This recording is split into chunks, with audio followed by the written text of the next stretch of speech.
BPSC टीआरयू 4 का आप लोग तैयारी कर रहे हैं, यह क्लास आप सभी स्टूडेंट के लिए काफ़ी इम्पॉर्टेंट है। इस क्लास से आपको एग्ज़ाम में 4 से 5 प्रश्न एग्ज़ाम में देखने को मिल सकता है। ये हम लोग जो क्लास करें ये मॉडर्न हिस्ट्री का क्लास है फ्रेंड्स। ये क्लास अगर आप आज का वीडियो देख लेते हैं तो मैं आपको यकीन दिलाता हूँ यहाँ से आपका मिनिमम 4 प्रश्न एग्ज़ाम में पूछा जाता है और इससे बाहर आपका नहीं जाएगा। मॉडर्न हिस्ट्री में मैंने आप सभी को अभी तक 8 चैप्टर कंप्लीट करवा दिया है। आज का जो क्लास है ये चैप्टर 9 है और ये जो मैं आपको क्लास करवाऊंगा अभी ये एनसीईआरटी बेस्ड क्लास है फ्रेंड्स। और जो इम्पोर्टेंट होगा प्रश्न इसमें उसी को कवर किया गया है इस वीडियो में। आप लोग यह वीडियो अच्छे से देख लीजिए और अच्छे से समझ के पढ़िए। मैं आपको यकीन दिलाता हूँ यहाँ से आपका एक भी बाहर प्रश्न नहीं जाएगा। टीआरई 3 में सबसे ज़्यादा अगर प्रश्न पूछा गया है तो मॉडर्न हिस्ट्री से 18 से 20 प्रश्न एग्जाम में रहता है प्राइमरी में। अगर आप लोग 1 to 5 का प्रिपरेशन कर रहे हैं तो आपको सबसे ज़्यादा मॉडर्न हिस्ट्री में फोकस करना पड़ेगा क्योंकि यहाँ से सबसे ज़्यादा प्रश्न पूछा जाता है। और आप 6 to 8, 9, 10, 11, 12 किसी भी क्लास का तैयारी कर रहे हैं आपको भी जनरल पेपर में मॉडर्न हिस्ट्री ज़रूर पूछेगा। और जिस किसी का भी हिस्ट्री ऑनर्स है तो उनको तो मॉडर्न हिस्ट्री पढ़ना ही पड़ेगा। और ये क्लास सारे स्टूडेंट के लिए इम्पॉर्टेंट है क्योंकि ये क्लास में मैं आपको सिर्फ एनसीईआरटी को ही पढ़ाऊंगा। तो फ्रेंड्स वीडियो के अंत तक अवश्य बने रहें और ये क्लास से आपका बाहर नहीं जाएगा। मैं दोबारा रिपीट कर रहा हूँ 200% इसी क्लास से आपको एग्जाम में प्रश्न देखने को मिलेगा। तो चलिए शुरू करते हैं। हमारा चैप्टर है आज का सामाजिक, धार्मिक एवं सांस्कृतिक सुधार आंदोलन। तो फ्रेंड्स अगर चैनल पर कोई नए हैं चैनल को सब्सक्राइब कर दें और वीडियो को लाइक अवश्य कर दें। तो चलिए शुरू करते हैं। प्रश्न है भारतीय पुनर्जागरण का जनक किसे कहा जाता है? तो यह कहा जाता है राजा राम मोहन राय को। इंपॉर्टेंट प्रश्न है, ये टीआरई 3 में पूछा गया था। इंपॉर्टेंट पॉइंट है राजा राम मोहन राय को भारत में सुधार आंदोलन तथा भारतीय राष्ट्रवाद का जनक भी माना जाता है। प्रश्न एग्जाम में पूछा जाएगा आपको राजा राम मोहन राय को भारत में तथा भारतीय राष्ट्रवाद का क्या माना जाता है? तो जनक माना जाता है भारतीय राष्ट्रवाद का। ये प्रश्न ऐसे भी पूछ सकता है आपसे कि भारतीय राष्ट्रवाद का जनक किसे माना जाता है? तो भारतीय राष्ट्रवाद का जनक राजा राम मोहन राय को माना जाता है। तो इसे आप ध्यान रखिएगा। प्रश्न फ्रेंड्स ऐसे ही घुमा फिरा के एग्जाम में पूछा जाता है ताकि बच्चे कंफ्यूज हो और वह गलत करके आए। जो क्वेश्चन सेटर होते हैं वो प्रश्न वही रहता है सेम, लेकिन प्रश्न पूछने का थोड़ा स्टाइल चेंज कर देता है। तो आपको ये भी ध्यान रखना, प्रश्न को पूरे एग्जाम में पहले अच्छे से पढ़ना है, उसके बाद ही आंसर लगाना है आप सभी को। अगला देखते हैं राजा राम मोहन राय किस शिक्षा पद्धति के समर्थक थे? तो यह थे पाश्चात्य या अंग्रेजी शिक्षा पद्धति। तो इसे ध्यान रखिएगा।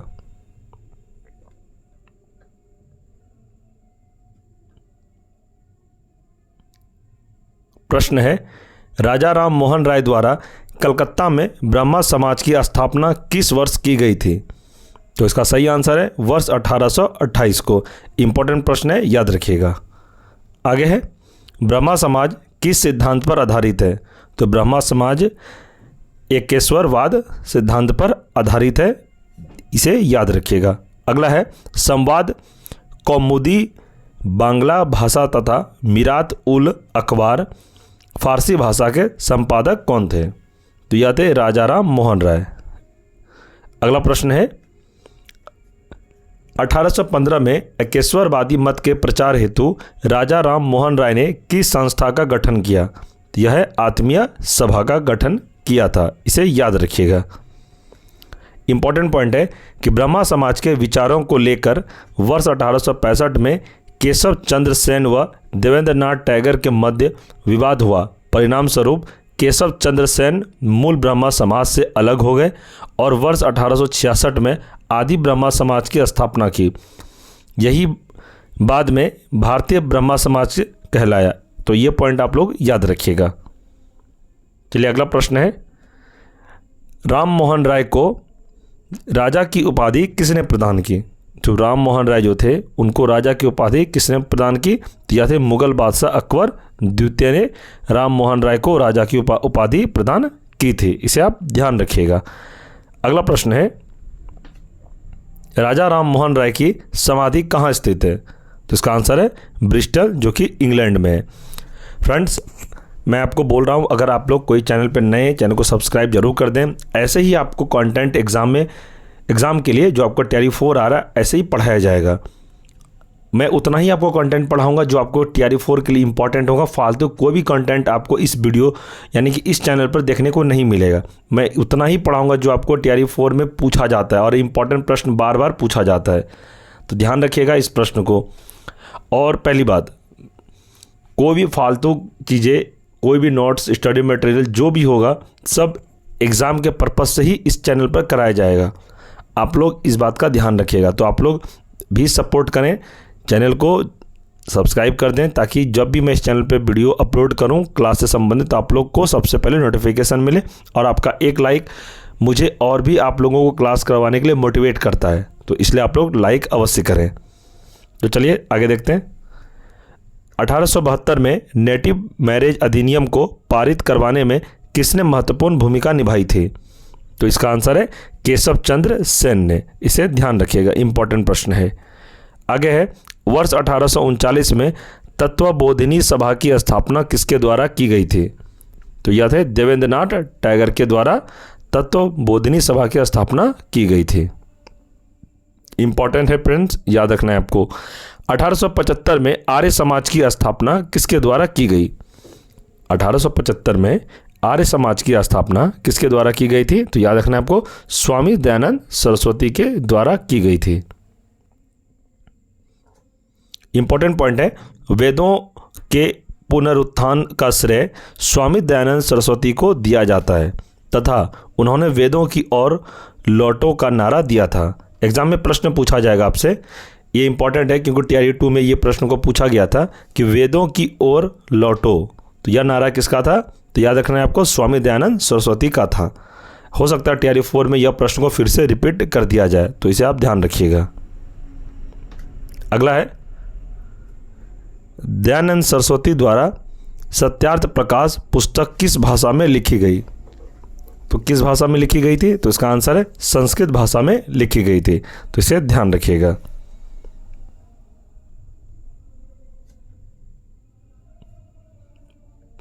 आगे है, किस समाज सुधारक को भारत का मार्टिन लूथर किंग कहा जाता है?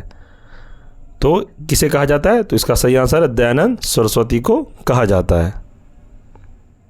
अगला प्रश्न है, वह व्यक्ति जिसने सर्वप्रथम स्वराज शब्द का प्रयोग किया और हिंदी को राष्ट्रभाषा माना, तो वह थे स्वामी दयानंद सरस्वती। इंपॉर्टेंट प्रश्न है फ्रेंड्स, एग्जाम में ये प्रश्न को पूछा जा सकता है, इसलिए आप लोग अच्छे से ध्यान देके पढ़िए और यहाँ से बाहर आपका एक भी प्रश्न नहीं जाएगा। मैं ये दोबारा या तिबारा फिर से रिपीट कर रहा हूँ, आप लोग बिल्कुल भी इस क्लास को हल्के में ना लें।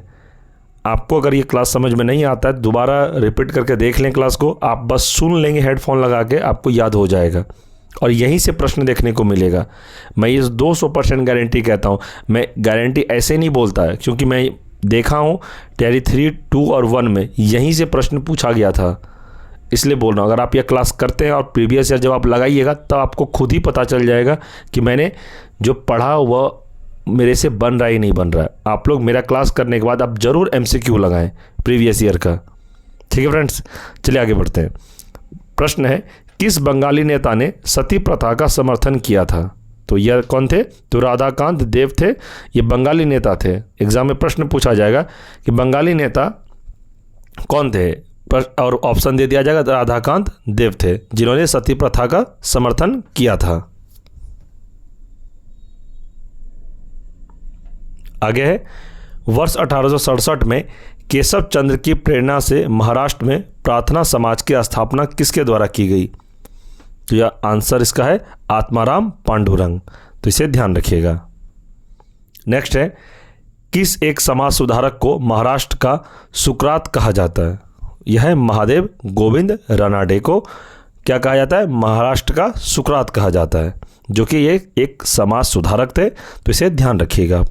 आगे प्रश्न है, वर्ष 1897 में विवेकानंद द्वारा रामकृष्ण मिशन की स्थापना किस स्थान पर की गई थी? तो उसका सही आंसर है कलकत्ता में की गई थी। इसे ध्यान रखिएगा। आगे प्रश्न है, स्वामी विवेकानंद ने विश्व धर्म संसद में कब भाग लिया, यानी कि शिकागो, तो यह लिए थे भाग 1893 ईस्वी में भाग लिए थे, इसे ध्यान रखना है आपको। आगे है सिस्टर निवेदिता कौन थी, सिस्टर निवेदिता कौन थी, तो यह विवेकानंद की शिष्या थी, इसे ध्यान रखिएगा। इंपॉर्टेंट पॉइंट है 19वीं शताब्दी के उत्तराधार में नव हिंदूवाद के सर्वश्रेष्ठ प्रतिनिधि कौन थे, तो स्वामी विवेकानंद थे, तो इसे ध्यान रखिएगा। आगे प्रश्न है न्यूयॉर्क में थियोसॉफिकल सोसाइटी की स्थापना किस वर्ष की गई थी, तो थियोसॉफिकल सोसाइटी की स्थापना 1875 ईस्वी में की गई थी, इसे आप याद रखिएगा। आगे भारत में थियोसॉफिकल सोसाइटी का मुख्यालय कहाँ है, स्थापित किया गया है, तो यह स्थापित किया गया है अडियार, जो कि मद्रास में स्थित है, इसे ध्यान रखना है आपको। टीआरई 4 के लिए फ्रेंड्स ये सारे प्रश्न इंपॉर्टेंट है, आपको ये नहीं मन में बैठाना है कि ये इंपॉर्टेंट नहीं है वो इंपॉर्टेंट नहीं, क्योंकि इस चैनल पे जितने भी मैं प्रश्न आपको करवा रहा हूँ, जितने भी क्लास करवा रहा हूँ, सभी टीआरई 4 के लिए इंपॉर्टेंट और यहाँ से प्रश्न जरूर पूछा जाएगा। अगर आप मेरे बातों पर ट्रस्ट नहीं करते हैं तो आप क्लास करने के बाद प्रीवियस ईयर जरूर लगाएं, आपको पता चल जाएगा। आगे है भारत में थियोसॉफिकल सोसाइटी को किसके प्रयत्नों से सफलता मिली, तो सफलता मिली थी एनी बेसेंट के प्रयत्नों से, ये प्रश्न भी याद रखिएगा। आगे है यंग बंगाल आंदोलन के प्रवर्तक कौन थे, तो यंग बंगाल आंदोलन के प्रवर्तक हेनरी विवियन डेरोजियो थे, इसे ध्यान रखिएगा। चलिए अगला प्रश्न देखते हैं। प्रश्न है विधवा पुनर्विवाह को कानूनी रूप से वैध करवाने में किसकी महत्वपूर्ण भूमिका थी, तो यह थे ईश्वर चंद्र विद्यासागर। ये VVI प्रश्न है, इसे आप जरूर नोट डाउन कर लेंगे, क्योंकि हो सकता है यह प्रश्न आपको टीआरई 4 में हूबहू छपा हुआ मिलेगा, क्योंकि यह प्रश्न इस बार के लिए यानी टीआरई 4 के लिए काफ़ी इंपॉर्टेंट है, तो आप लोग ध्यान से याद रखिएगा। चलिए आगे देखते हैं। इंपॉर्टेंट पॉइंट 1891 में नौरोजी फरदौनोजी दादा भाई नौरोजी SN बंगाली RK कामा के सहयोग से रहनुमाई मजदयान स्नान सभा गठित की गई तथा सभा के संदेश को पारसी समाज तक पहुंचने के उद्देश्य से पत्रिका राष्ट्र गुफ्तार नामक पत्रिका प्रारंभ की गई, इसे ध्यान रखिएगा। चलिए आगे प्रश्न है दलित जातियों के कल्याण के लिए ज्योतिबा फूले ने वर्ष 1873 में किस संस्था की स्थापना की, तो इसका सही आंसर है सत्य शोधक समाज की स्थापना की। किसने की, तो ज्योतिबा फूले ने। 1873 आपको डेट भी याद रखना है। नेक्स्ट है ब्राह्मणों ने सर्वोच्चता को चुनौती देने के लिए आत्मसम्मान आंदोलन किसके द्वारा चलाया गया, तो यह चलाया गया था वी रामास्वामी नायकर के द्वारा, तो इसे ध्यान रखिएगा। आगे प्रश्न है राधा स्वामी सत्संग के संस्थापक कौन थे, तो राधा स्वामी सत्संग के संस्थापक शिव दयाल साहब थे, ये भी इंपॉर्टेंट है, याद रखिएगा।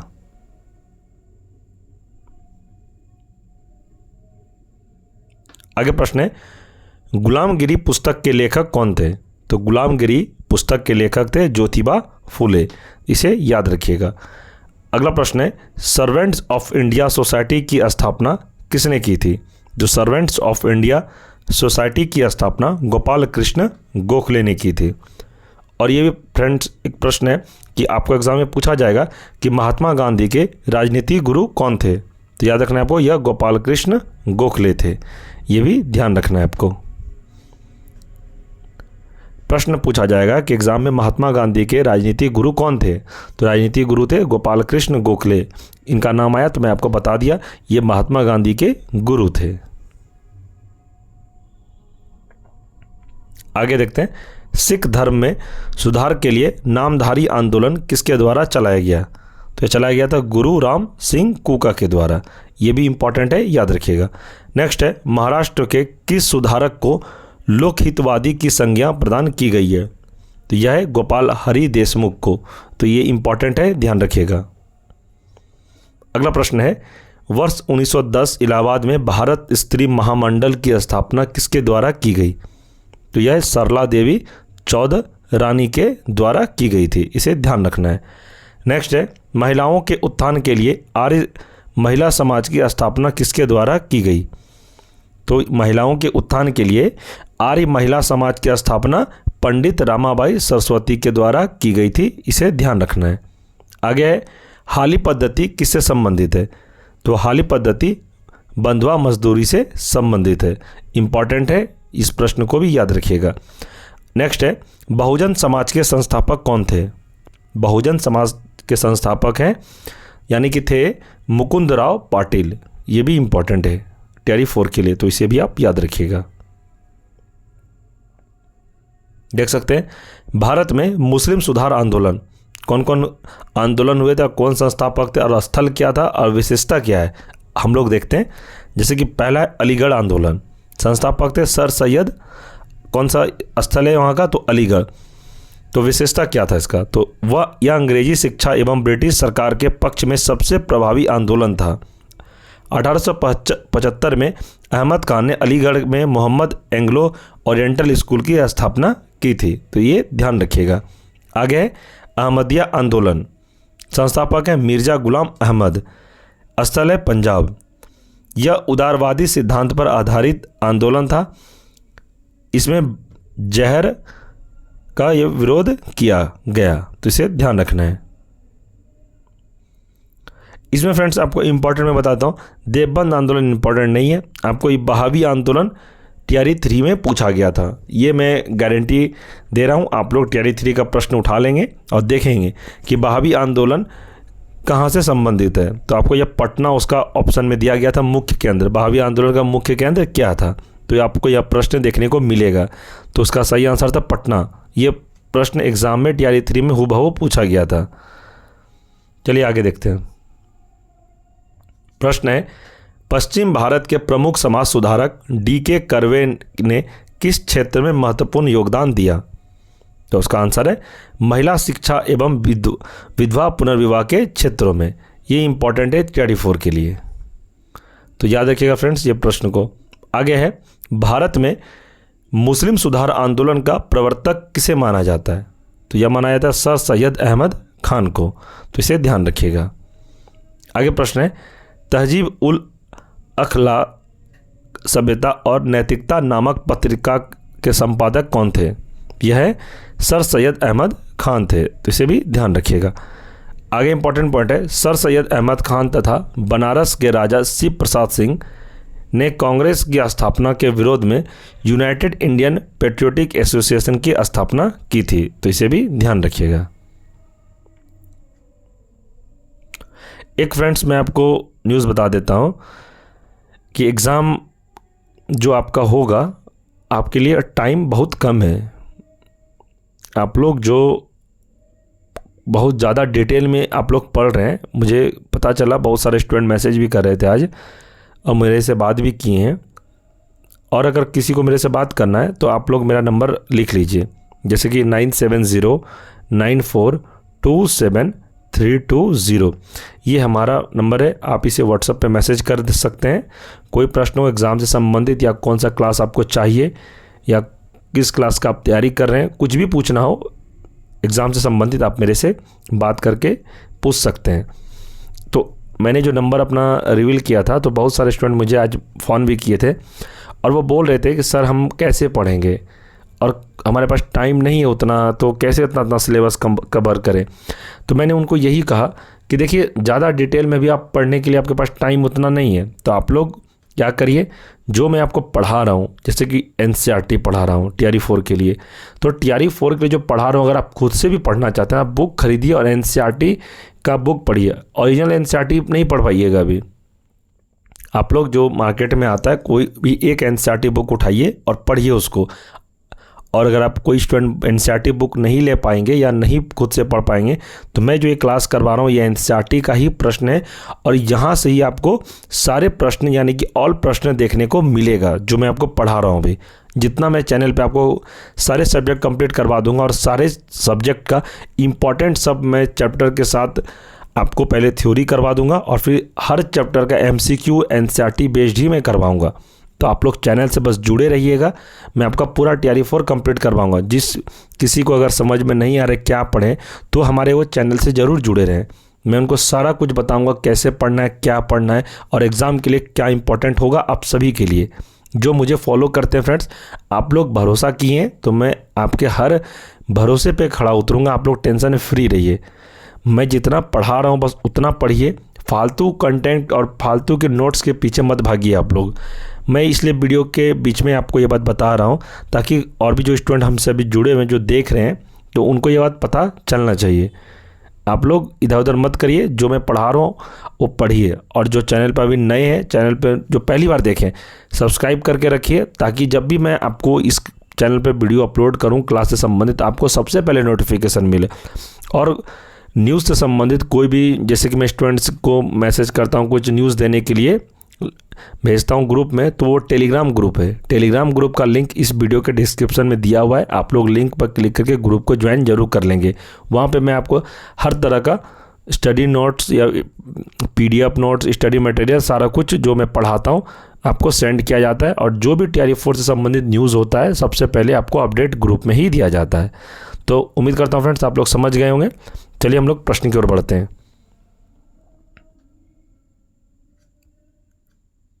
देखिए दिया है, अंग्रेजों द्वारा निर्मित सामाजिक सुधार के कानून व अधिनियम।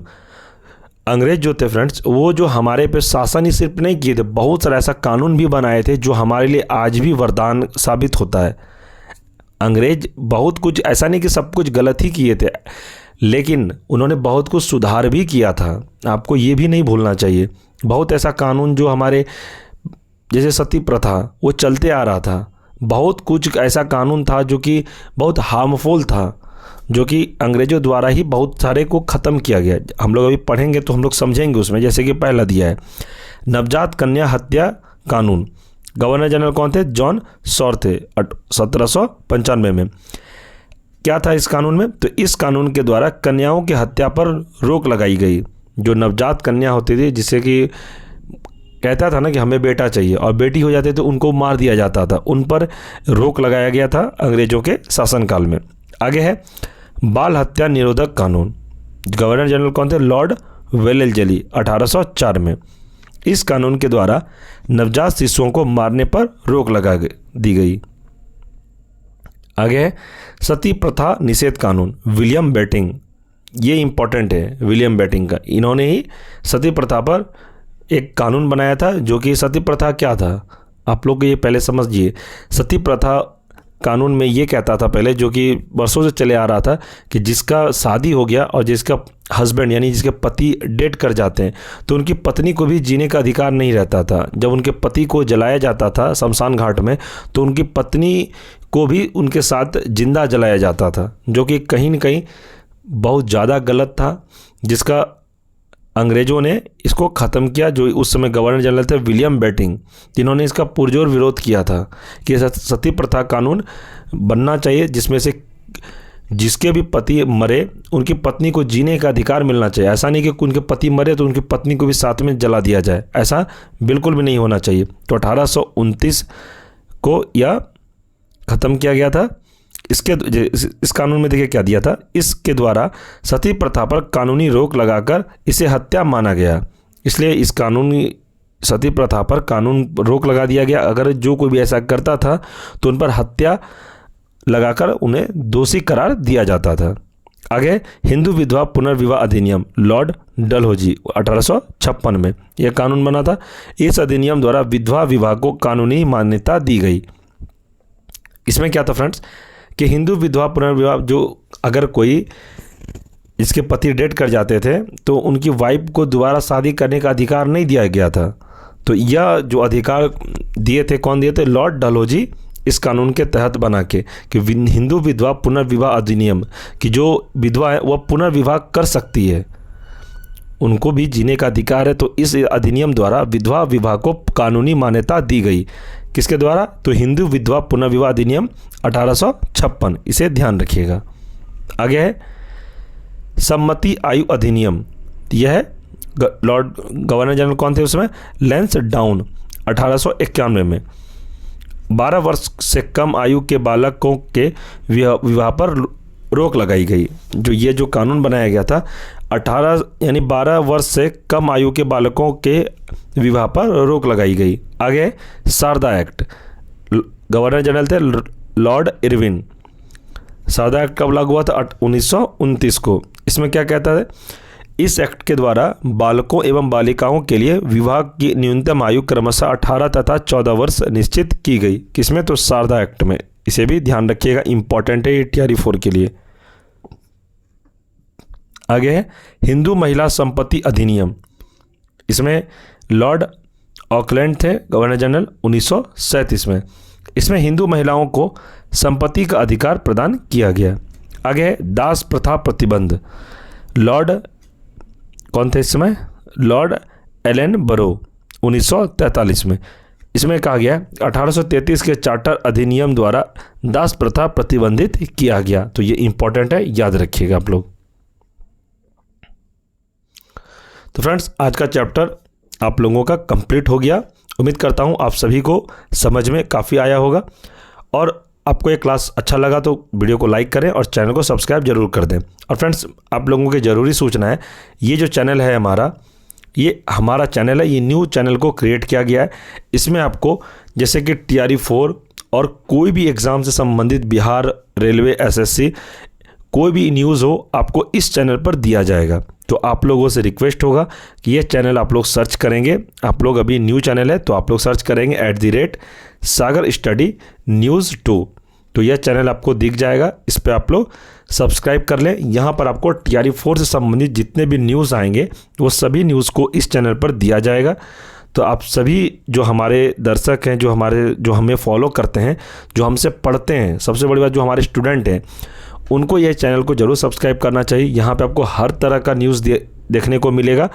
एग्ज़ाम कौन सा फॉर्म आया हुआ है, कैसे भरना है, हर कुछ का अपडेट आपको इस चैनल पर दिया जाएगा। क्योंकि फ्रेंड्स, अभी मैं आपको जिस चैनल पे पढ़ा रहा हूँ ये सिर्फ एग्ज़ाम से संबंधित आपको यहाँ पे सिर्फ क्लास दिया जाएगा, फालतू कोई भी न्यूज़ के लिए। इसलिए मैं आप लोगों का डिमांड पर ही ये न्यूज़ चैनल मैंने बनाया है। बहुत सारे स्टूडेंट कह रहे थे सर आप एक चैनल बनाए जिसमें आप हमें सिर्फ अपडेट देते रहें कि कौन सा फॉर्म आया हुआ है और कौन सा एग्ज़ाम अभी होगा और TRE 4 कब होगा, बिहार का कौन सा फॉर्म अभी आया हुआ है, कब एग्ज़ाम होगा, सारे न्यूज़ को आप हमें दीजिए। तो यह चैनल आप सभी सब्सक्राइब कर दें। देख सकते हैं ये न्यू चैनल को क्रिएट किया गया है।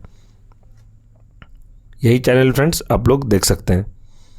आप लोग अभी सर्च करेंगे सागर स्टडी, स्पेस नहीं देना है, @ पहले लिखना है आपको, सागर स्टडी न्यूज़ 2। तो ये चैनल आपको लोगो दिख जाएगा। यही चैनल है फ्रेंड्स हमारा दूसरा चैनल, इसमें आपको सिर्फ न्यूज़ ही दिया जाएगा।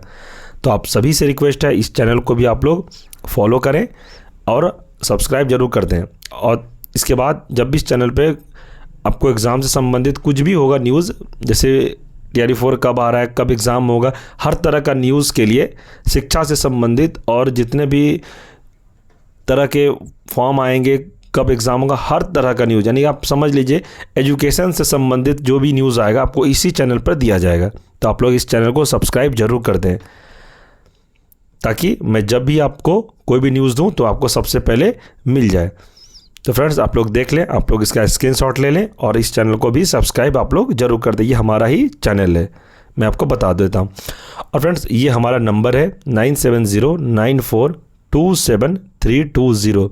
आपको कोई प्रश्न पूछना हो तो आप हमें व्हाट्सएप पे मैसेज भी कर सकते हैं, आप हमें कॉल करके भी बात कर सकते हैं।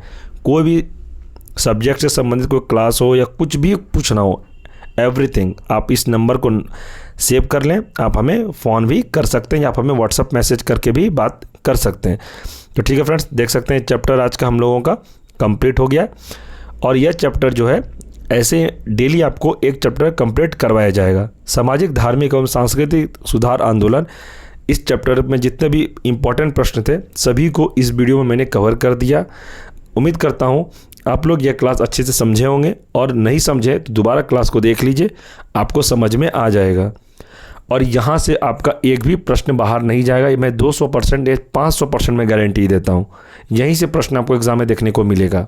1 to 5 वाले बच्चे भी सबसे ज़्यादा आपका वेटेज रहेगा मॉडर्न हिस्ट्री का।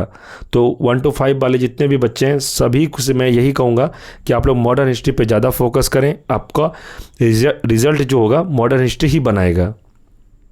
6 to 8, 9th, 10th, 11th, 12th, इनके भी जितने बच्चे हैं आपको ये पता होना चाहिए। आपका जनरल पेपर आता है 40 नंबर का, वहाँ पे भी आपको 7 से 8 प्रश्न मॉडर्न हिस्ट्री का देखने को मिलेगा। अगर आपका 9th 10th या 11th 12th में हिस्ट्री ऑनर्स सब्जेक्ट है तो सबसे ज़्यादा अगर आपको प्रश्न पूछा जाएगा तो ये मॉडर्न हिस्ट्री से ही प्रश्न पूछा जाएगा, तो आपके लिए भी इम्पॉर्टेंट है। आपको ये नहीं सोचना है कि हमारे लिए इम्पॉर्टेंट नहीं है, CPO 1 to 5 के लिए इम्पॉर्टेंट है, ये सारे स्टूडेंट के लिए इम्पॉर्टेंट है। इसलिए मैं ऐसा क्लास करवाता हूँ ताकि सारे बच्चे को फ़ायदा हो। तो फ्रेंड्स, आप लोग क्लास करिए और इस क्लास का PDF नोट्स आपको टेलीग्राम ग्रुप में मिल जाएगा। टेलीग्राम ग्रुप को ज्वाइन कर लें आप लोग। टेलीग्राम ग्रुप का लिंक इस वीडियो के डिस्क्रिप्शन में दे दिया गया है, आप लोग ग्रुप को ज्वाइन कर लें। वहाँ पे अभी तक जितने भी क्लास हुए सभी का PDF नोट्स अवेलेबल करा दिया गया है और आगे जितने भी क्लास होंगे सभी का PDF नोट्स आपको ग्रुप में दिया जाएगा। और ये क्लास NCERT बेस्ड क्लास है, मैं फिर से कह रहा हूँ, और यहीं से प्रश्न आपको एग्जाम में देखने को मिलेगा। तो ठीक है फ्रेंड्स, आप लोग क्लास करिए। मिलते हैं हम लोग दूसरे सब्जेक्ट यानी दूसरे क्लास में। तब तक के लिए जय हिंद, जय भारत।